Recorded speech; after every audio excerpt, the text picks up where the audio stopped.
Son las 9:30. Desde que comenzó este tramo de la campaña, en enero,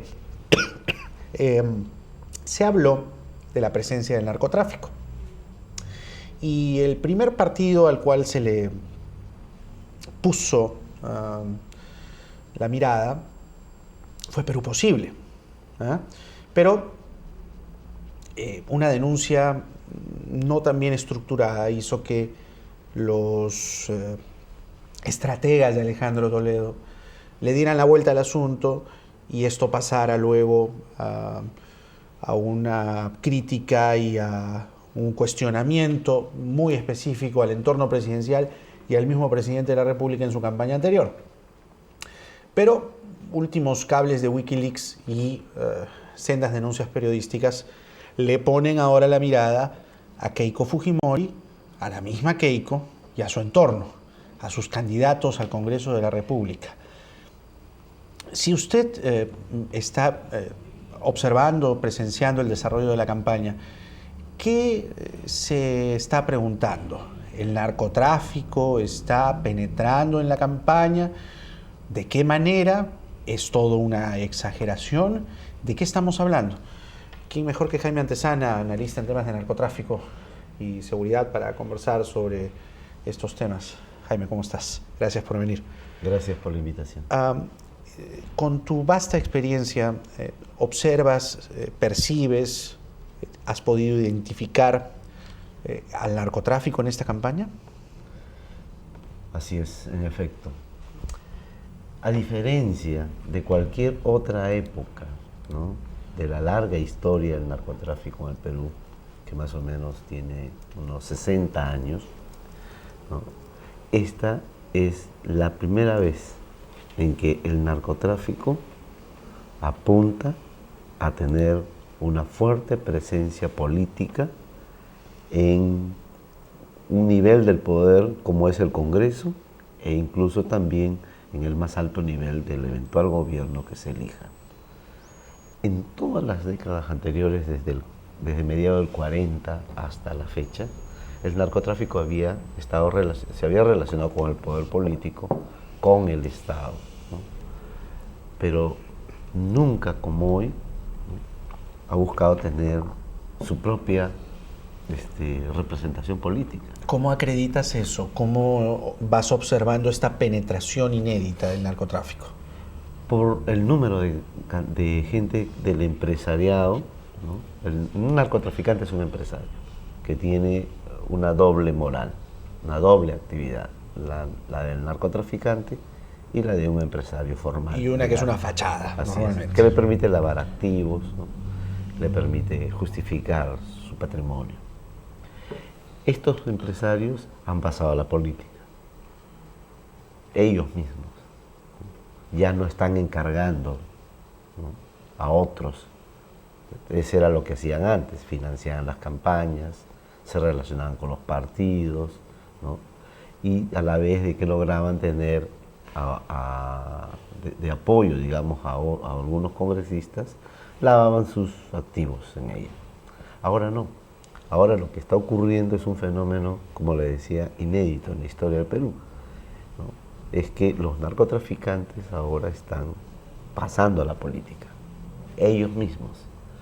Evidentemente no lo pueden hacer todos, ¿no?, y por lo tanto también tienen operadores políticos, empresariales y tecnocráticos. Hay mucha gente que sin ser narcotraficante, sin estar involucrado en el negocio, también están siendo financiados, ¿no? Ahora, ¿cuál es el volumen cuál es la dimensión de este fenómeno? Habíamos identificado más o menos entre 14 a 18 casos, pero la tendencia es a que esto crezca, ¿no? Pensábamos que podían ser solo esos casos. Sin embargo, las revelaciones que han habido, ¿no?, y las que van a seguir saliendo, ¿no?, nos muestran de que el narcotráfico está mucho más fuerte. ¿Por qué está apostando de esta manera el narcotráfico al poder político? Es porque el Perú este año según los estudios que hemos realizado, está por convertirse en el primer productor de hoja de coca y de cocaína a nivel mundial. Es decir, el negocio Caramba. está Claro. en ascenso. Todo va cuadrando. Así es. No es que el narcotráfico esté controlado, como suele decir la policía. Eso es falso. El narcotráfico está hoy en un periodo muy importante. Estamos frente a un fenómeno globo, al segundo efecto globo. Así como el año 95 la coca migró de Perú a Colombia, hoy la coca de Colombia está migrando hacia el Perú, o por lo menos parte de ella. Evidentemente eso es por los éxitos del Plan Colombia y la lucha antidrogas y contra la FARC allá, ¿no? Y acá en cambio estamos entonces en un momento en el que estamos dejando de ser el segundo producto de hoja de coca y de cocaína para convertirnos en el primero. Sin necesidad de claramente identificar partidos que están en la contienda, lo que sí es obvio y es público además es que la candidata que está agrupando, concentrando un mayor cuestionamiento por tener gente vinculada al narcotráfico es Keiko Fujimori. ¿Tú observas solamente en ese partido la presencia del narcotráfico o crees que hay una penetración generalizada?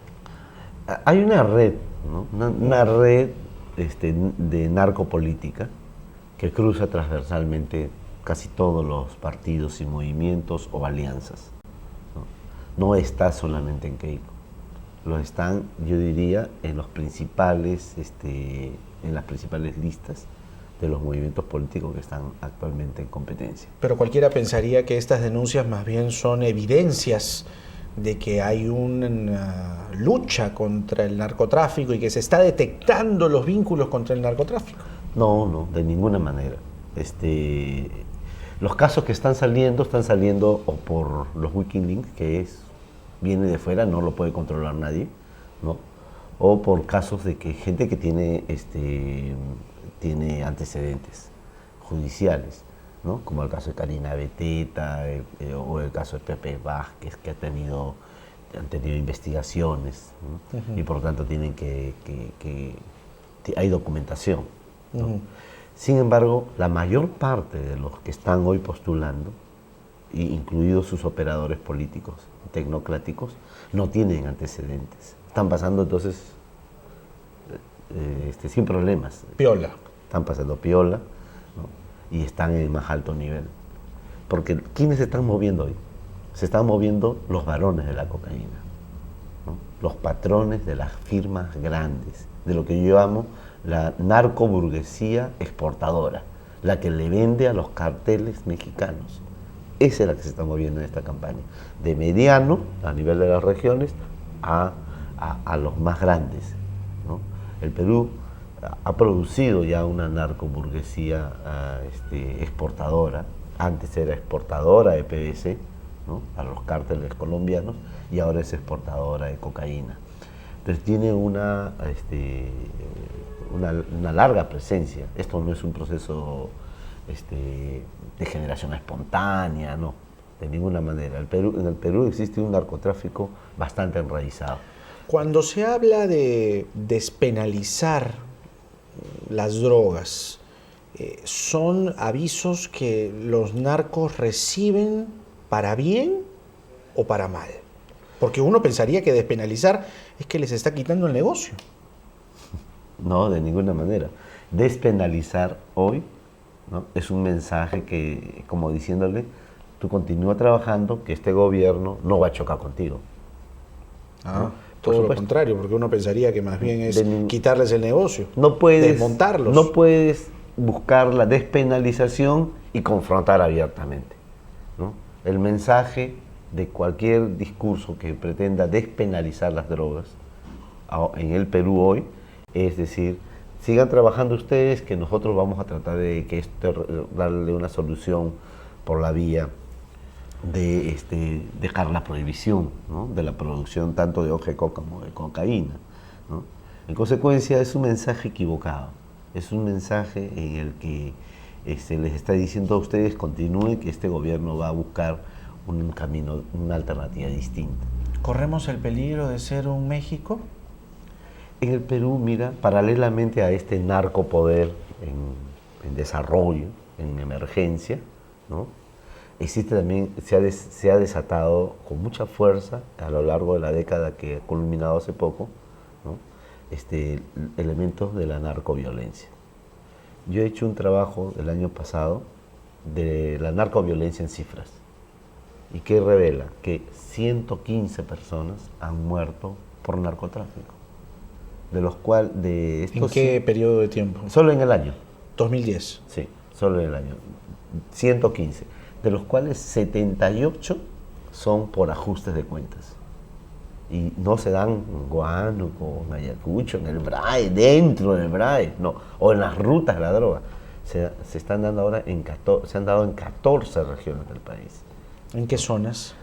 Por poner casos nuevos, sería Tacna, ¿no? Tacna. Sí, Andahuaylas, ¿no? Que es la región Apurímac, Cajamarca, Piura, en Ayabaca, ¿no? Y las zonas ya conocidas. Lidera al año 2010, quien lidera la zona de mayor número de ajuste de cuentas es la zona de Ramón Castilla, Caballococha, que está en la frontera con Tabatinga, Brasil. Ahí ha habido 17 ajustes de cuentas en el año 2010. Después ya sigue una zona que ya era conocida por la presencia del narcotráfico, que es Aguaitía, ¿no? El Padre Abad, que es una... Para clarificar, esto de ajuste de cuentas viene a ser venganzas, revanchas, o que alguna persona finalmente asesinada se salió del libreto del narcotráfico. Son acciones que lo ejecutan sicarios, ¿no? Rentados, que hacen la labor de limpieza por aquella persona que no ha entregado la droga, que se ha quedado con el dinero, que ha adulterado droga o que hace delación, ¿no? Que jugó mal dentro de la... padrino, ¿no? Así es. Claro. Algún patrón de firmas locales, regionales o grandes. Ese hombre es muerto. Si es que no encuentra, si no entrega el dinero, si es que no entrega la carga, o si es que robó una parte de la carga, ¿no? Entonces, esas son las labores por los que muere ajuste de cuentas, ¿no? Y han sido entonces a lo largo del año 2010 78 casos. Nunca antes ha habido tal dimensión y grosor social de ajustes de cuentas en el Perú. El gobierno y el propio presidente, cada vez que tiene que enfrentar el tema con la prensa, dice, jactándose de una buena gestión, que este gobierno ha tenido una lucha frontal contra el narcotráfico y que de hecho él fue quien puso bajo la lupa a la familia Sánchez Paredes. ¿Cuál es tu evaluación sobre el trabajo que ha tenido este gobierno, el segundo gobierno de Alan García, frente al narcotráfico? Yo creo que ha tenido un discurso radical antidrogas, ¿no? Contra el narcotráfico. Si uno recuerda, por ejemplo, una de sus célebres frases entre marzo y abril del 2007, ¿no? En el que llama a bombardear pistas y pozas de maceración, ¿no?